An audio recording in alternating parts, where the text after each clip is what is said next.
Hi, I'm Reverend Wendy Craig-Purcell here at the Unity Center in San Diego. Thank you so much for watching today. If you'd like to support the work that we do here, please consider making a contribution. Go to our website. It's easy to do. Thank you in advance for that contribution. So as I said, we are continuing and actually concluding a short series this morning on kickstarting our new year, and I want to talk to you about what to do when stuff happens. So question first, do any of you, despite being part of Unity or Science of Mind, despite meditating and praying and visualizing and goal setting, do any of you still have stuff happening? Okay, just wanted to make sure that I'm not the only one here this morning that still has stuff happen. So here's how to handle when certain kinds of things happen. This is a piece of instruction that was given to Peace Corpsmen serving in Brazil in how to react to a hungry python. Remember not to run away. The python can run faster. The thing to do is to lie flat on the ground on your back with your feet together, your arms at your side, and your head down. The python will try to push its head under you, experimenting at every possible point. Keep calm. This is underlined. You must allow him to swallow your foot.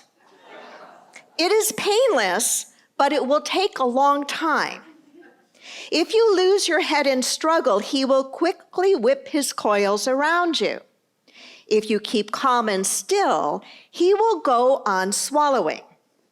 Wait patiently until he is swallowed up to your knee. Then carefully take out your knife and insert it into the side of his mouth. With a quick rip, slit him up. Okay, so when we're in a tough place, what are we gonna do? When stuff happens, what are we gonna do? How are we gonna move from where we are to where we want to be, knowing that in the space between those two things, stuff is gonna happen? And have you noticed that even when you really lay things out well, that stuff sometimes still happens, that it just doesn't always flow the way you wanted it to or thought it was going to. And this is true even when we really feel as if we have caught God's vision for our life.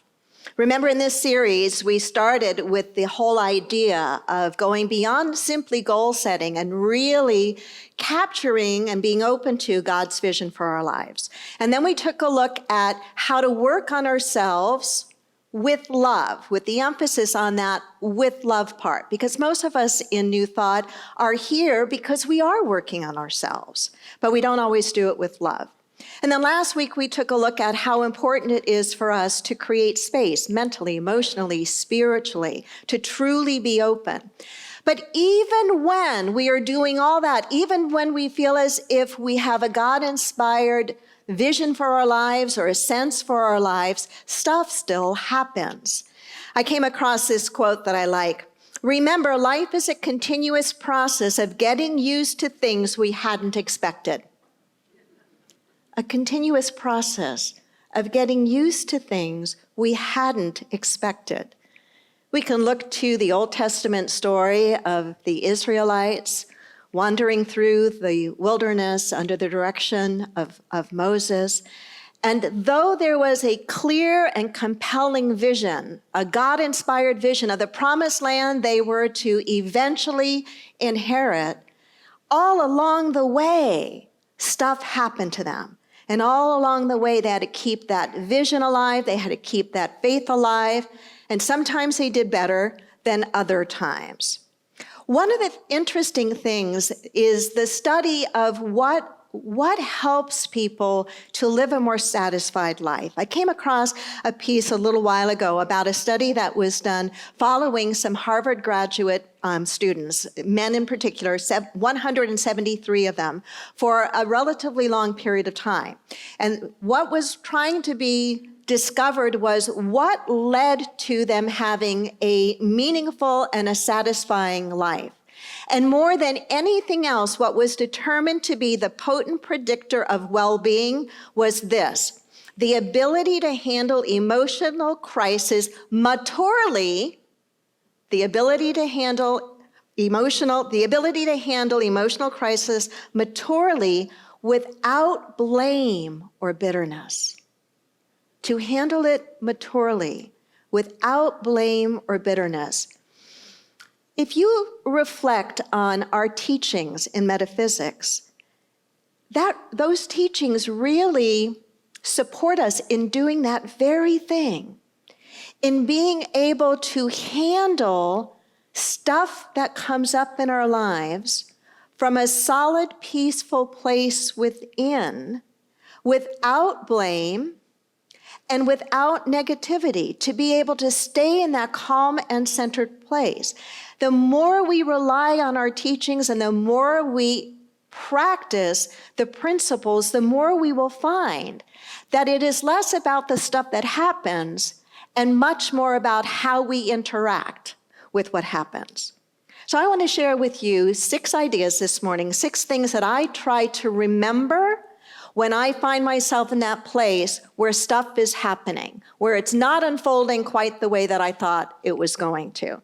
The first one is this: it is to learn to enjoy the detours and delays. To learn to enjoy the detours and the delays. Say that with me.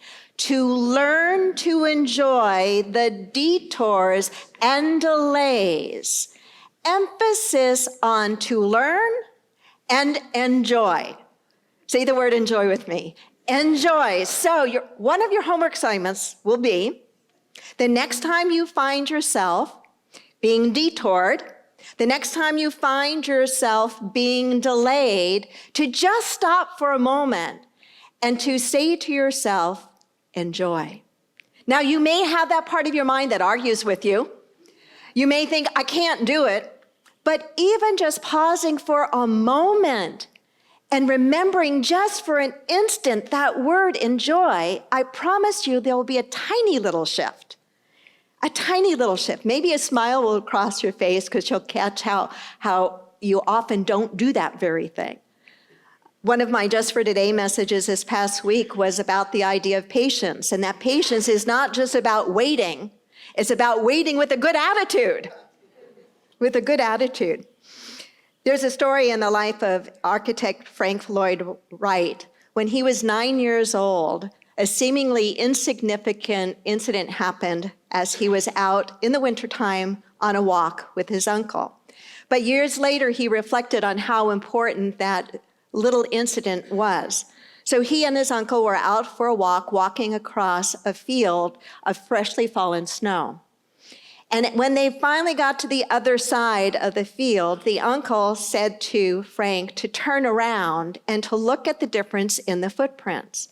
And he pointed out how Frank Lloyd Wright's footprints meandered here and there and every which way, and how his were absolutely straight. He said, notice how your tracks wander aimlessly from the fence to the cattle to the woods and back again. And see how my tracks aim directly toward my goal. There's an important lesson in that. Years later, the world-famous architect would often share that story and how it had greatly contributed to his mature philosophy of life. And this is what he would say: I determined right then and there, and he'd say it with a twinkle in his eye, not to miss the most important things in my life as my uncle did. Right? What was he saying? He was saying to be able to detour, to flow. In fact, it's interesting. This morning as I was doing a little bit of my prayer work before the service, oftentimes I'll ask for a word to guide me for the morning. And the word I got this morning was flow. To be as much in flow as I could possibly be. And if you think about it, detours in our lives require us to step into a different rhythm and flow, right? By the very nature of it being a detour, it's unplanned. It's not what we had predicted or not what we had determined or what we had wanted. But again, so much of our practice as spiritually awakening beings is less about what is happening in our lives and how we are responding to it. So the first is to learn to enjoy the detours and delays. The second is to never make a major decision when you're at a personal low point. To never make a major decision when you're at a personal low point. You know, if you think about it, this in a way is some of the advice that is often given to a person when they have just lost a significant loved one, usually a spouse or a life partner, to not make any major decisions when you're at a low point. And it's often said, don't make any major life decisions for that first year afterward, because you're grieving. You're not fully yourself. You're reestablishing who you are in your life experience. Years ago, when I first founded the church, I was very influenced by the success of Robert Schuller and his Crystal Cathedral. And I and our board would from time to time go to his church growth workshops. I would read all of his books and try to learn from him. And this is a story from his life that I want to share with you that he wrote about. He says, I remember one winter when my dad needed firewood and he found a dead tree and sawed it down. In the spring, to his dismay, new shoots sprouted around the trunk. He said, I thought for sure it was dead. The leaves had all dropped in the wintertime. It was so cold that the twigs snapped as if there was no life left in the old tree. But now I see that there was still life left at the taproot. He looked at me and said, Bob, don't forget this important lesson. Never cut a tree down in the wintertime. Never make a negative decision in the low time. Never make your most important decisions when you are in your worst mood. Wait. Be patient. The storm will pass. The spring will come. Such important advice to us.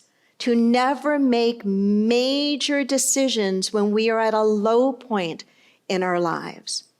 And that moves us right into the next practice, and that is to keep our hope alive. This is the third one, to keep our hope alive. Say that with me. To keep our hope alive. To keep our hope alive. As long as we have hope, we will have motivation to continue on.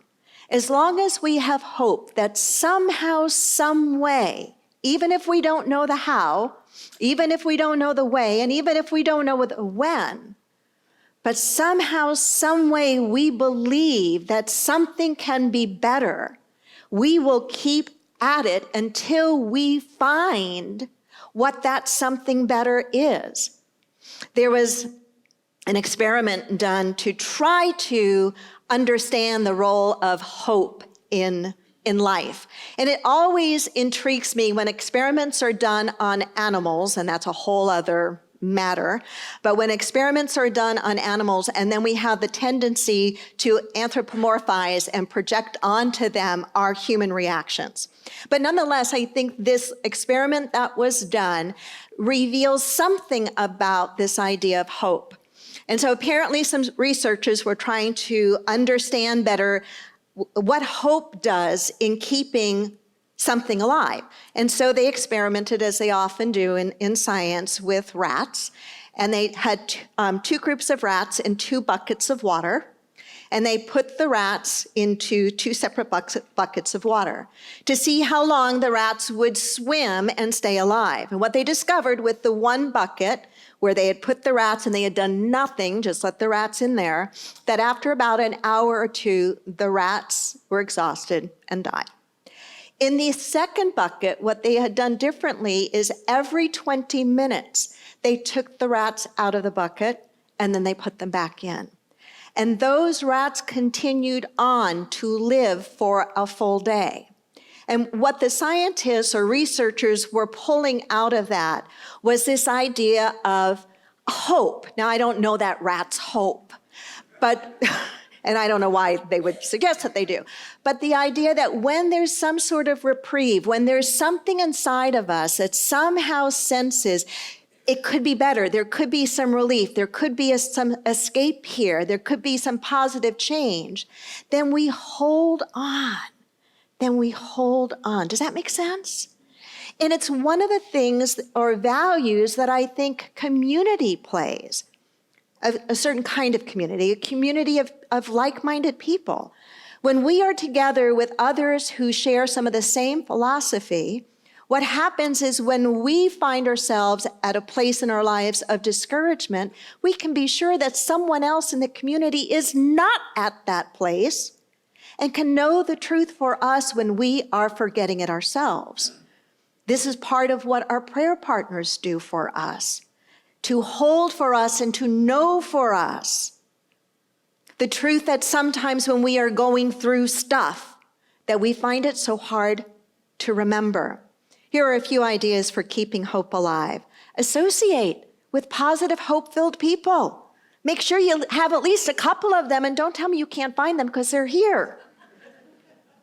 Second, read inspirational materials. Fill your mind, especially if you are also trying to stay current with world affairs. Make sure you're balancing that and staying current with inspirational stories because there's still more good in the world than not. But as New Thought people, we shouldn't put our heads in the sand and say, I just don't want to know about that. Conscious people need to know about what's going on in the world. The world won't change if spiritually conscious people close their eyes. But as spiritually conscious people, we also need to keep hope alive. And that means finding a way to balance being aware of what's going on in the world and keeping our sense of hope and inspiration. Watch inspirational programs. How many of you took my advice? I don't know, it was a year or so ago. I told you about a great program on Netflix called The Kindness Diaries. Do you remember? If you didn't watch it and you have Netflix, go watch it. It's an amazing story of a young man who decides to test his theory of just how kind people still are in the world. And he does this by traveling all around the world with no money and no plans. Well, he has a destination in mind, but no plans for where he's going to sleep each night or how he's going to eat each day, relying on the kindness of strangers. Oh my God, is that inspirational? And it's not that every single person is willing to help him, but when you're surprised, when you see the number who are. Another to keep hope alive is to keep your sense of perspective. To keep your sense of perspective. I think perspective is actually a spiritual practice. And the fifth would be to listen to inspirational music. To fill your mind with things that remind you of that which is good and right and working when you're finding yourself struggling. The fourth point, be sure not to miss what might actually be happening. Say that with me. Be sure not to miss what actually might be happening. You probably heard the story of the man who was shipwrecked and found himself on a deserted island. Prayed and prayed and prayed to God for somebody to rescue him for days, and nobody came. Decided he'd better make do, and he builds himself a small little hut with wood and stuff that he finds on the island and puts his little possessions in there, still praying for God to rescue him. And nothing happens. And he's feeling very discouraged, and he's out wandering the island trying to get some food for himself, and in the distance he sees his hut burning. And now he's really angry at God. How could you not help me? How could you leave me here?